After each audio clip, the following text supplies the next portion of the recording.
चौथा टॉपिक देखते हैं केमिस्ट्री का रेडियो सक्रियता। रेडियो सक्रियता रेडियो एक्टिविटी प्रकृति में पाए जाने वाले वे तत्व जो स्वतः विखंडित होकर कुछ अदृश्य किरणों का उत्सर्जन करते रहते हैं रेडियो सक्रिय तत्व कहलाते हैं तथा यह घटना रेडियो सक्रियता कहलाती है। रेडियो सक्रिय तत्वों से निकलने वाली अदृश्य किरणें रेडियो सक्रिय किरणें कहलाती हैं। रेडियो सक्रियता की खोज, डिस्कवरी ऑफ रेडियो एक्टिविटी। 1896 ईस्वी में फ्रांस के वैज्ञानिक हेनरी बेकेरल ने सर्वप्रथम रेडियो सक्रियता का पता लगाया। 1896 ईस्वी में फ्रांस के वैज्ञानिक हेनरी बेकेरल ने रेडियो सक्रियता का पता लगाया। हेनरी बेकेरल ने पाया कि यूरेनियम तथा यूरेनियम लवणों से कुछ अदृश्य किरणें स्वतः उत्सर्जित होते हैं। प्रारंभ में इन अदृश्य किरणों को बेकेरल किरणें कहा गया।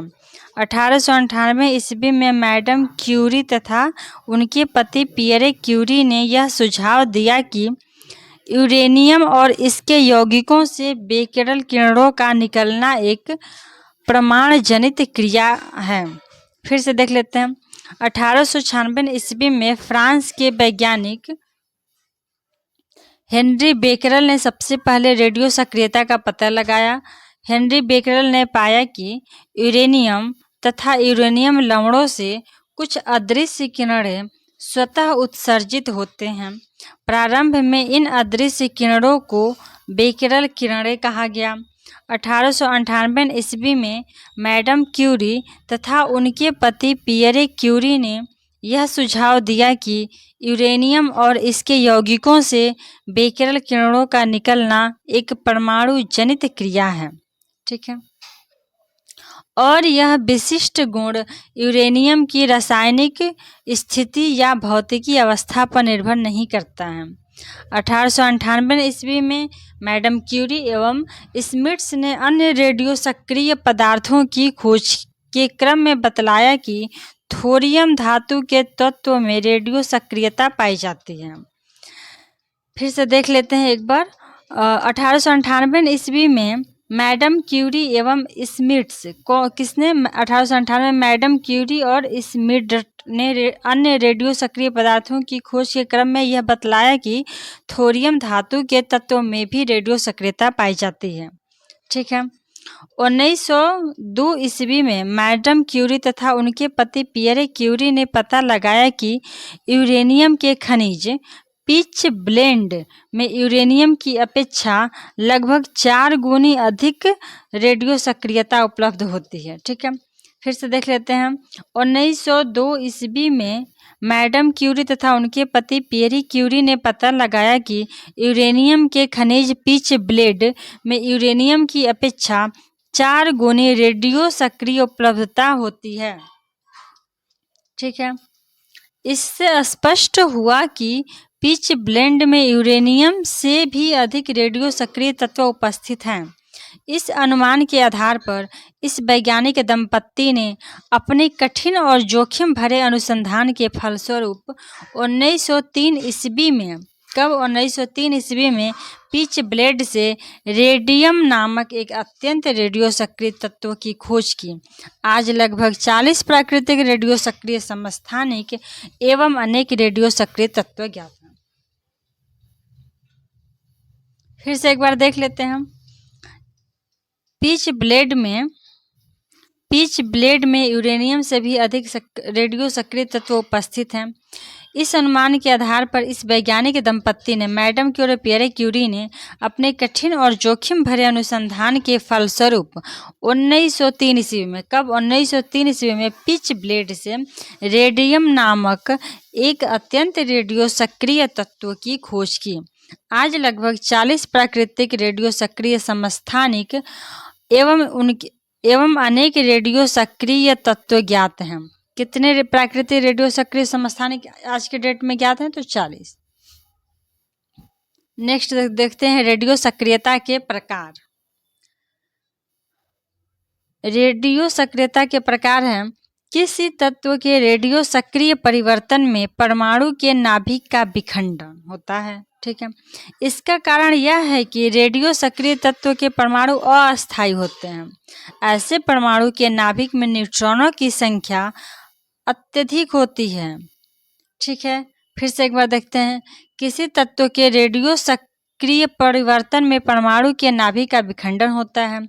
इसका कारण यह है कि रेडियो सक्रिय तत्वों के परमाणु अस्थायी होते हैं। ऐसे परमाणु के नाभिक में न्यूट्रॉनों की संख्या अत्यधिक होती है। ठीक है। रेडियो सक्रियता दो प्रकार की होती है। रेडियो सक्रियता कितने प्रकार की होती है? तो दो प्रकार की होती है। पहला प्राकृतिक रेडियो सक्रियता तथा कृत्रिम रेडियो सक्रियता। प्राकृतिक रेडियो सक्रियता क्या होती है, देखते हैं। रेडियो सक्रिय तत्वों के परमाणु के नाभिक स्वतः विखंडित होकर अन्य तत्वों के परमाणुओं में परिवर्तित होते रहते हैं। यह क्रिया स्वाभाविक रूप से चलती रहती है तथा इसमें रेडियो सक्रिय किरणों का उत्सर्जन होता है। इसे प्राकृतिक रेडियो सक्रियता कहते हैं। फिर से देखते हैं एक बार। रेडियो सक्रिय तत्व के परमाणु के नाभिक स्वतः विखंडित होते हैं, ठीक है, और अन्य तत्वों के परमाणुओं में परिवर्तित होते रहते हैं। स्वतः विखंडित होकर अन्य तत्वों के परमाणुओं में परिवर्तित हो जाते हैं। यह क्रिया स्वाभाविक रूप से अपने आप रूप से चलती रहती है तथा बिना किसी हस्तक्षेप के चलती है तथा इसमें रेडियो सक्रिय किरणों का उत्सर्जन होता है। ठीक है, इसे ही प्राकृतिक रेडियो सक्रियता कहते हैं। एग्जाम्पल के लिए देखते हैं हम। यूरेनियम, रेडियम, थोरियम आदि तत्वों का विखंडन स्वतः होता है, अतः इन तत्वों में पाई जाने वाली रेडियो सक्रियता प्राकृतिक रेडियो सक्रियता कहलाती है। ठीक है, एग्जाम्पल इंपॉर्टेंट है, देखते हैं फिर से। प्राकृतिक रेडियो सक्रियता के एग्जाम्पल है uranium, radium, thorium. Uranium, radium, thorium. Uranium का परमाणु संख्या 92 होता है और परमाणु द्रव्यमान 238, थोरियम का 90 और परमाणु द्रव्यमान 234, पैलेडियम का परमाणु संख्या 91 और परमाणु द्रव्यमान 234, यूरेनियम का परमाणु संख्या 92 और परमाणु द्रव्यमान 234 होता है। ठीक है, यूरेनियम 92, थोरियम का 90, पैलेडियम का 91 और यूरेनियम का 92 परमाणु संख्या होता है।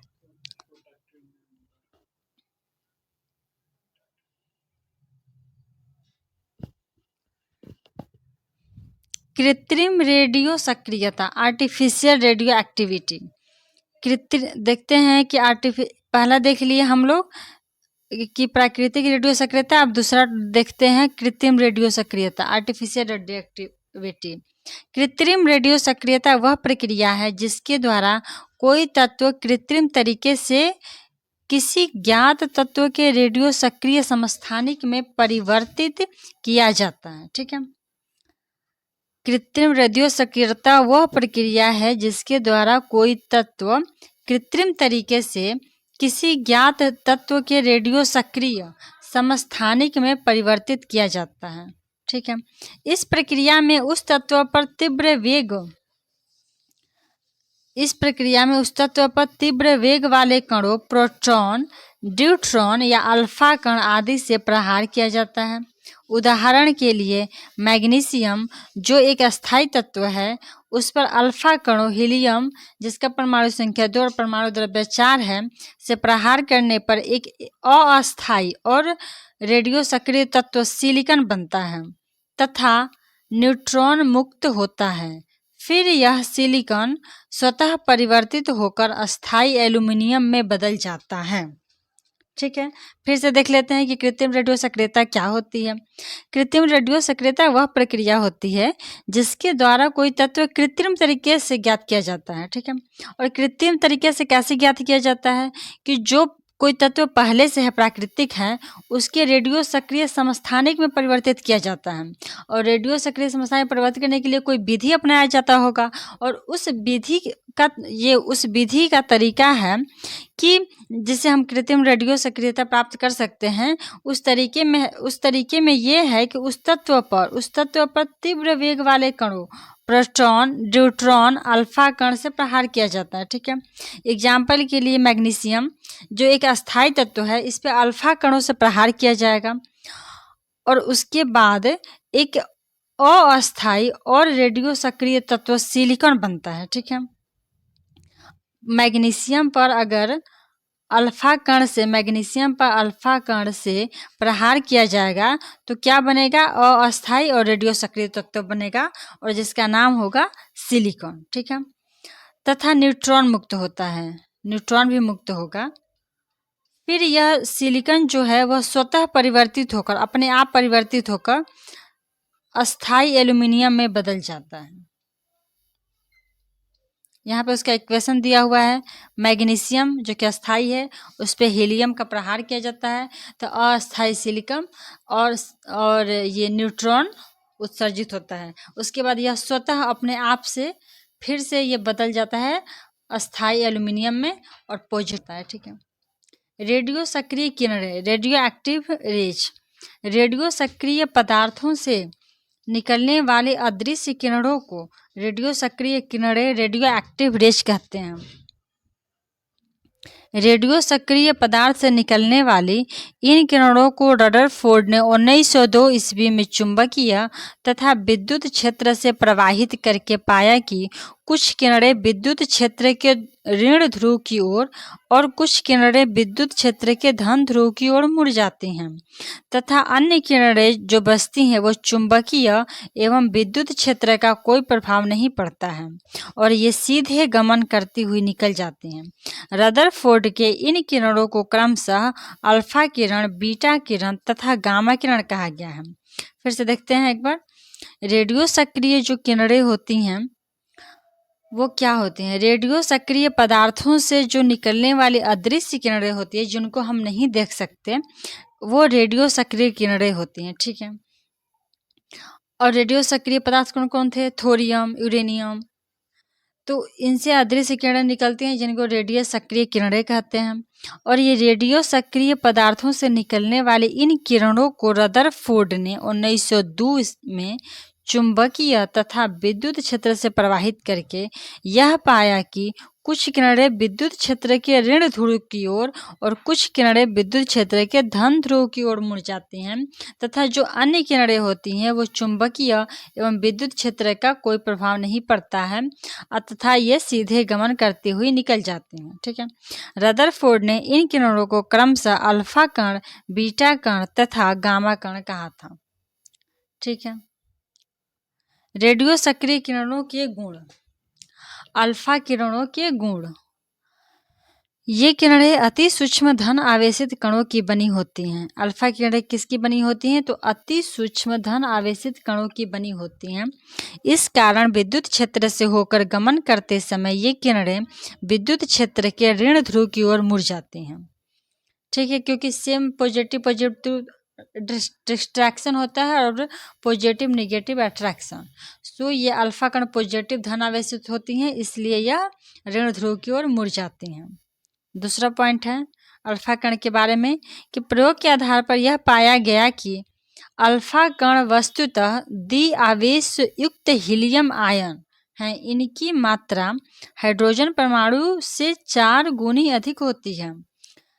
फिर से देखते हैं, प्रयोग के आधार पर यह पाया गया कि अल्फा कण वस्तुतः द्विआवेश युक्त हीलियम आयन है और इनकी मात्रा हाइड्रोजन परमाणु की मात्रा से 4 गुनी अधिक होती है। ठीक है, ये कण, तीसरा पॉइंट देखते हैं, अल्फा कण अत्यंत तीव्र वेग से रेडियो सक्रिय तत्व के नाभिक से बाहर निकलते हैं।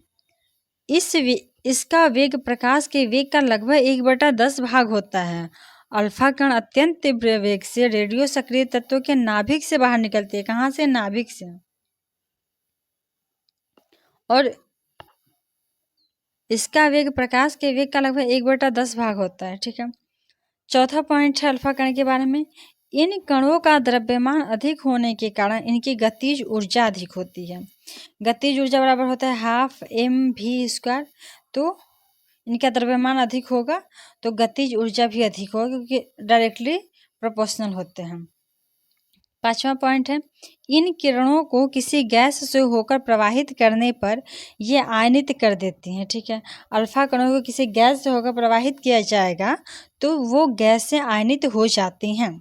6 पॉइंट है, अधिक द्रव्यमान होने के कारण इन किरणों की वेधन क्षमता कम होती है, क्योंकि जो जितना ही हल्का होगा उसकी वेधन क्षमता उतना ही अधिक होती है।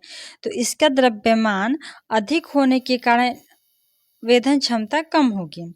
0.1 mm मोटी एल्यूमिनियम की एक पत्थर इन्हें रोक सकती है। ठीक है, जो 0.1 mm की मोटी एक एल्यूमिनियम की एक पत्थर चादर होती है वो अल्फा कणों को रोक सकती है। 7 पॉइंट देखते हैं, ये किरणें फोटोग्राफिक प्लेट को प्रभावित करती हैं।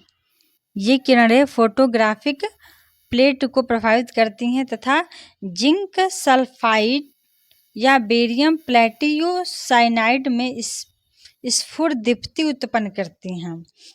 अल्फा किरणें फोटोग्राफिक प्लेट को प्रभावित करती हैं तथा जिंक सल्फाइड या बेरियम प्लेटिनोसाइनाइड में स्फुरदीप्ति उत्पन्न करती हैं। ठीक है, जो अल्फा किरणें होती हैं ये किरणें जीव कोशिकाओं लिविंग सेल को नष्ट कर देती हैं। अब बीटा किरणों के गुण देखते हैं। पहला पॉइंट है, ये किरणें बीटा किरणें ऋण आवेश युक्त अत्यंत सूक्ष्म कणों से बनी होती हैं। इस कारण विद्युत क्षेत्र से होकर गमन करते समय ये किरणें विद्युत क्षेत्र के धन ध्रुव की ओर मुड़ जाती हैं। ठीक है, एक बार फिर देखते हैं, ये किरणें ऋण आवेश युक्त अत्यंत सूक्ष्म कणों की बनी होती हैं। इस कारण विद्युत क्षेत्र से होकर गमन करते समय ये किरणें विद्युत क्षेत्र के धन ध्रुव की ओर मुड़ जाती हैं। दूसरा पॉइंट देखते हैं, इन कणों के लिए आवेश और द्रव्यमान का अनुपात E/m कैथोड किरणों में उपस्थित इलेक्ट्रॉनों के समान होता है। अतः बीटा किरणें इलेक्ट्रॉनों के प्रवाह हैं। ठीक है, फिर से देखते हैं, बीटा किरणों के लिए आवेश और द्रव्यमान का अनुपात E/m, E क्या है? आवेश, और द्रव्यमान कैथोड किरणों में उपस्थित इलेक्ट्रॉनों के समान होती है। अतः ये किरणें इलेक्ट्रॉनों के प्रवाह हैं। नेक्स्ट थर्ड पॉइंट देखते हैं, बीटा किरणों का द्रव्यमान हाइड्रोजन परमाणु के द्रव्यमान का 1/1840 होता है। बीटा किरणों का द्रव्यमान हाइड्रोजन परमाणु के द्रव्यमान का 1/1840 होता है। चौथा पॉइंट देखते हैं, इन कणों का वेग, बीटा कणों का वेग प्रकाश के वेग का लगभग 9/10वां भाग होता है, अर्थात इनका वेग अल्फा कण के वेग का 9 गुना होता है। फिर से देखते हैं चौथा पॉइंट, इन कणों का वेग प्रकाश के वेग का लगभग 9/10वां भाग होता है, अर्थात इनका वेग अल्फा कण के वेग का 9वां गुना होता है। पांचवा पॉइंट देखते हैं, बीटा किरणों की गतिज ऊर्जा अल्फा किरणों से बहुत कम होती है क्योंकि इनका द्रव्यमान कम होता है। छठवां पॉइंट देखते हैं, कम गतिज ऊर्जा के कारण इनकी आयनन क्षमता अल्फा कणों की अपेक्षा कम होती है। कम गतिज ऊर्जा के कारण इनकी आयनन क्षमता अल्फा कणों की अपेक्षा कम होती है। सातवां पॉइंट देखते हैं, उच्च वेग और कम द्रव्यमान होने के कारण बीटा किरणों की भेदन क्षमता अल्फा कणों से 100 गुने अधिक होती है। इनको रोकने के लिए 0.0 mm मोटी एल्यूमिनियम की चादर आवश्यक होती है। फिर से देखते हैं सातवां पॉइंट, उच्च वेग और कम द्रव्यमान होने के कारण बीटा किरणों की भेदन क्षमता अल्फा कणों से 100 गुनी अधिक होती है। इनको रोकने के लिए 0.01 मीटर मोटी एल्यूमिनियम की चादर आवश्यक होती है। आठवां पॉइंट देखते हैं, ये किरणें फोटोग्राफिक प्लेट को प्रभावित करती हैं तथा जिंक सल्फाइड एवं बेरियम प्लेटिनोसाइनाइड में स्फुरदीप्ति उत्पन्न करती हैं। बीटा किरणें फोटोग्राफिक प्लेट को प्रभावित करती हैं तथा जिंक सल्फाइड एवं बेरियम प्लेटिनोसाइनाइड में स्फुरदीप्ति उत्पन्न करती हैं।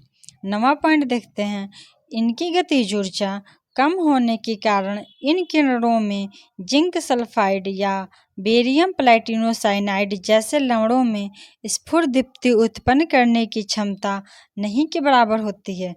फिर से देखते हैं नवा पॉइंट, बीटा किरणों की गतिज ऊर्जा कम होने के कारण इन किरणों में जिंक सल्फाइड या बेरियम प्लैटिनोसाइनाइड जैसे लवणों में स्फुरदीप्ति उत्पन्न करने की क्षमता नहीं के बराबर होती है। 10वां पॉइंट देखते हैं।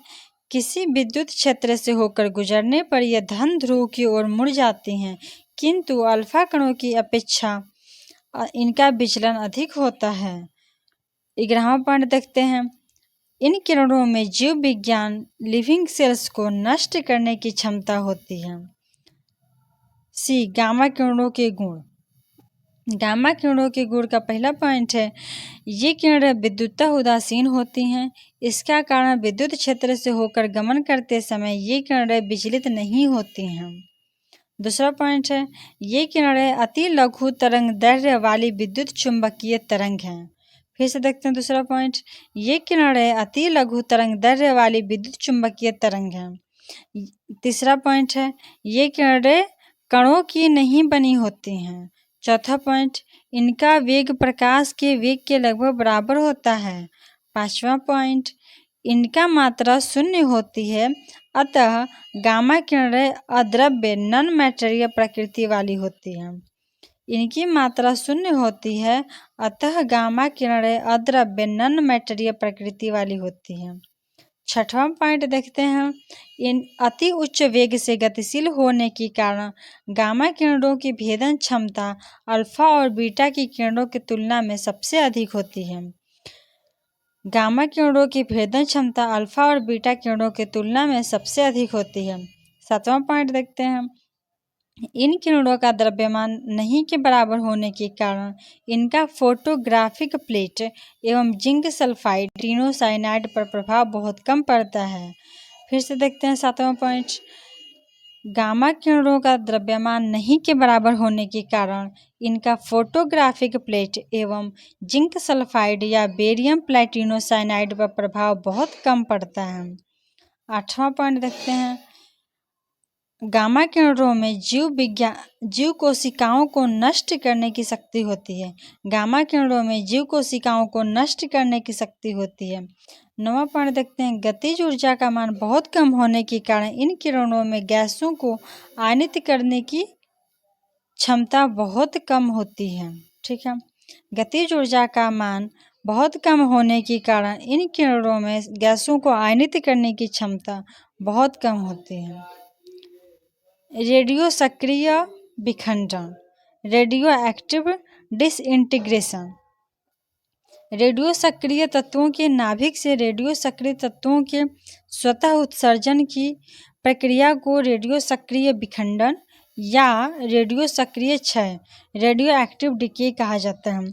चूँकि यह क्रिया स्वाभाविक रूप से स्वतः होती है, अतः इसे प्राकृतिक विखंडन नेचुरल डिसइंटीग्रेशन भी कहते हैं।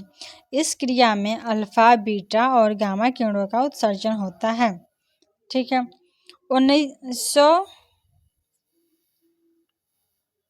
1913 ईस्वी में सॉडी और फास्जन्स तथा रदरफोर्ड ने रेडियो सक्रिय विखंडन से संबंधित सिद्धांत का प्रतिपादन किया।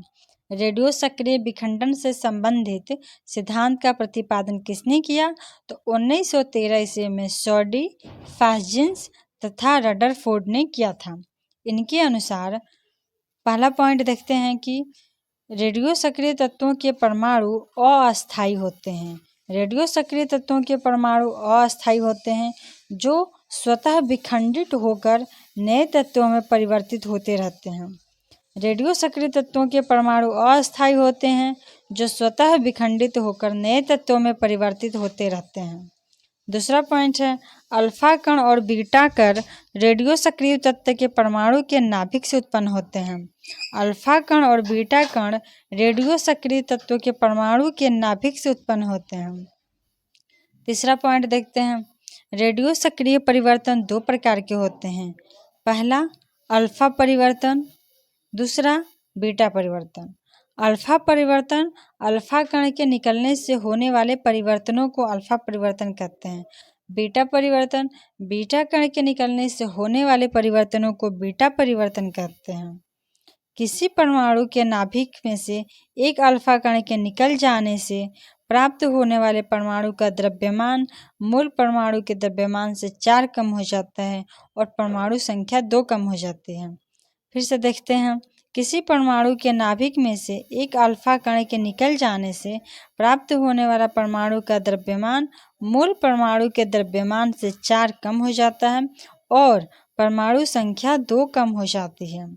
एग्जाम्पल के लिए रेडियम का परमाणु संख्या 88 है, परमाणु द्रव्यमान 226 है और इसमें से अल्फा कण निकल जाएगा तो 88 परमाणु संख्या से 2 कम हो जाएगा तो 86 हो जाएगा और परमाणु द्रव्यमान से 4 कम हो जाएगा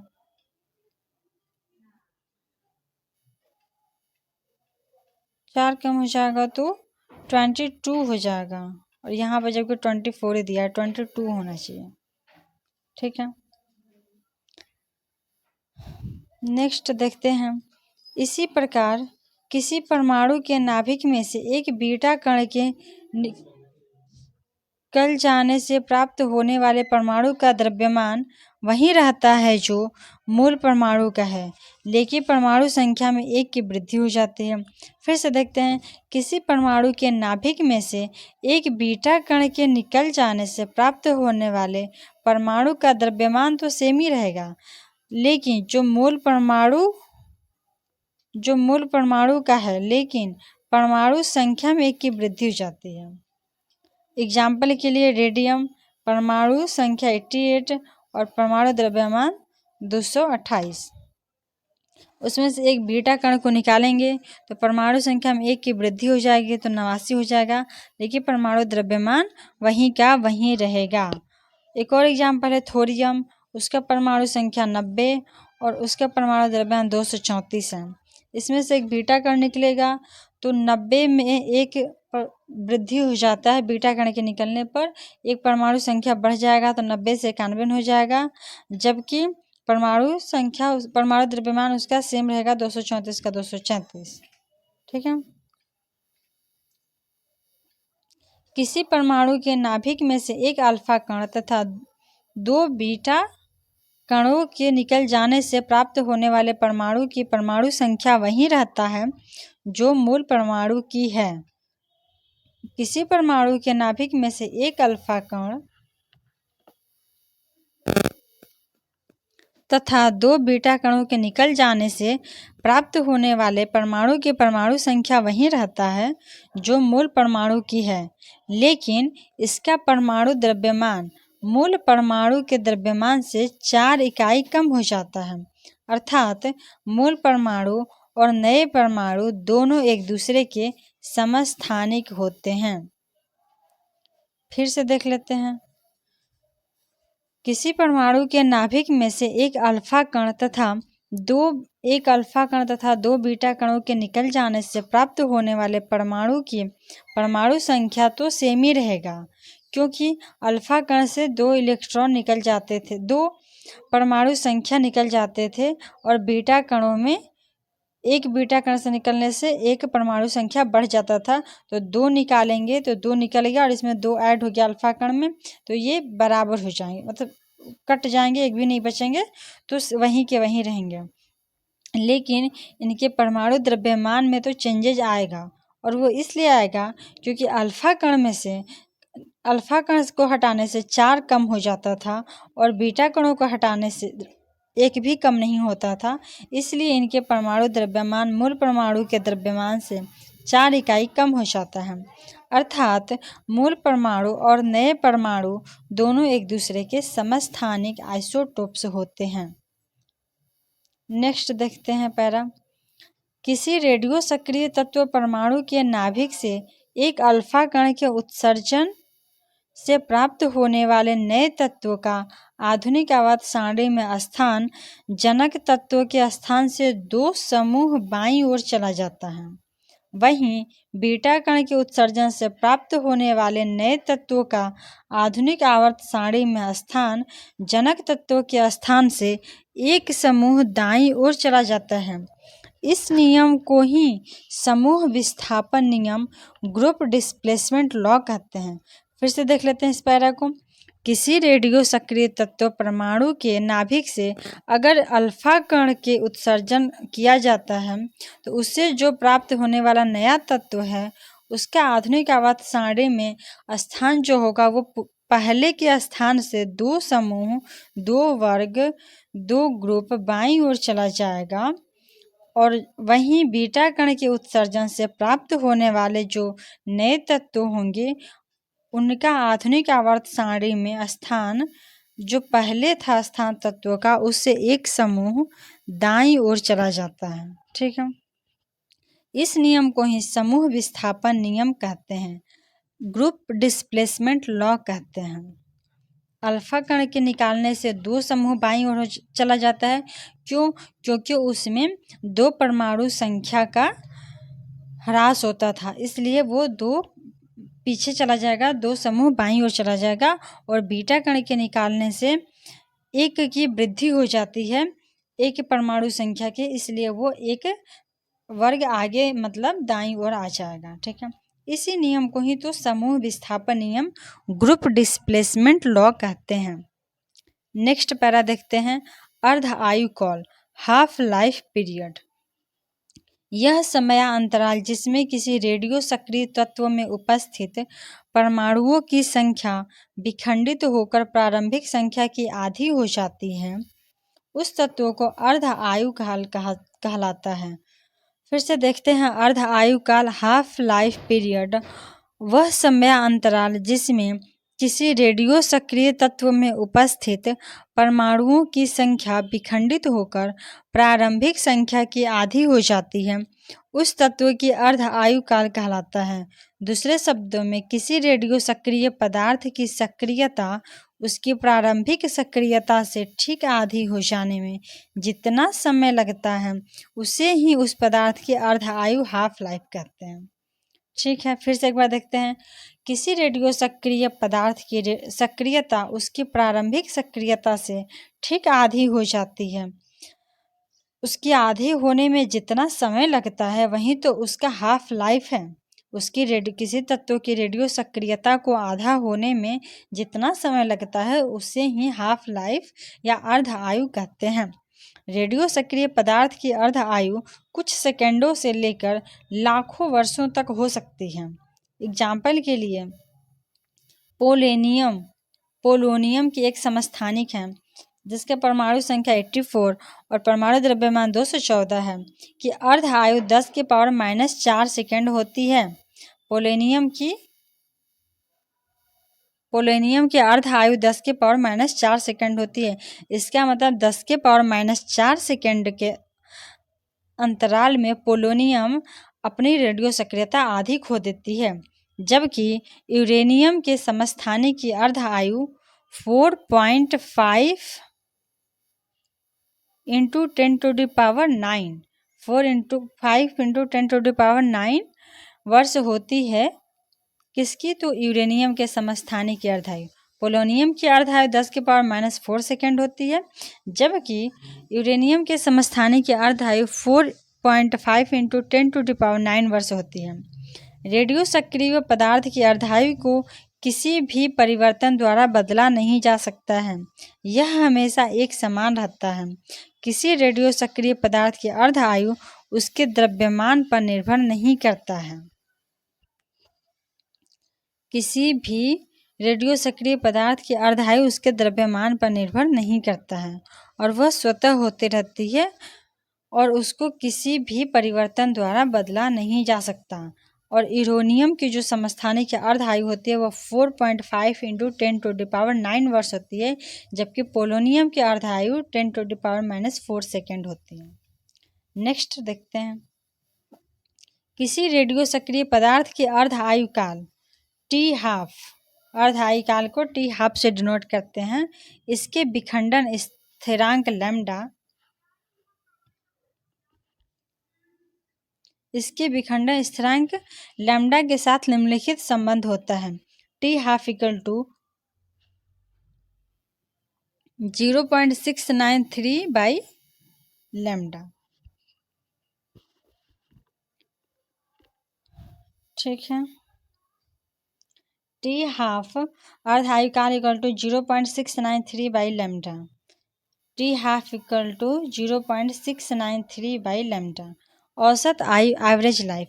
विखंडन स्थिरांक के व्युत्क्रम को रेडियो सक्रिय पदार्थ की औसत आयु कहते हैं, अर्थात औसत आयु T equal to 1 by lambda. औसत आयु तथा अर्ध आयु में जो संबंध होता है वह है औसत आयु इक्वल टू अर्ध आयु बटा में 0.693। फिर से देखते हैं, किसी रेडियो सक्रिय पदार्थ के अर्ध आयु काल टी हाफ का इसके विखंडन स्थिरांक लैम्डा के साथ निम्नलिखित संबंध होता है।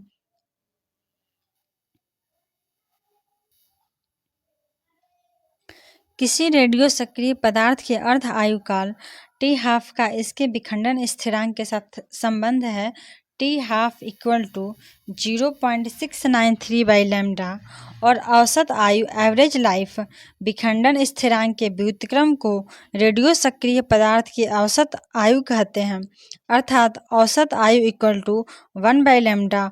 और औसत आयु तथा अर्ध आयु में जो संबंध होता है वो है औसत आयु इक्वल टू अर्ध आयु बाई 0.693। नेक्स्ट देखते हैं, रेडियो सक्रियता की इकाई, unit of radio activity. Radio सक्रियता की इकाई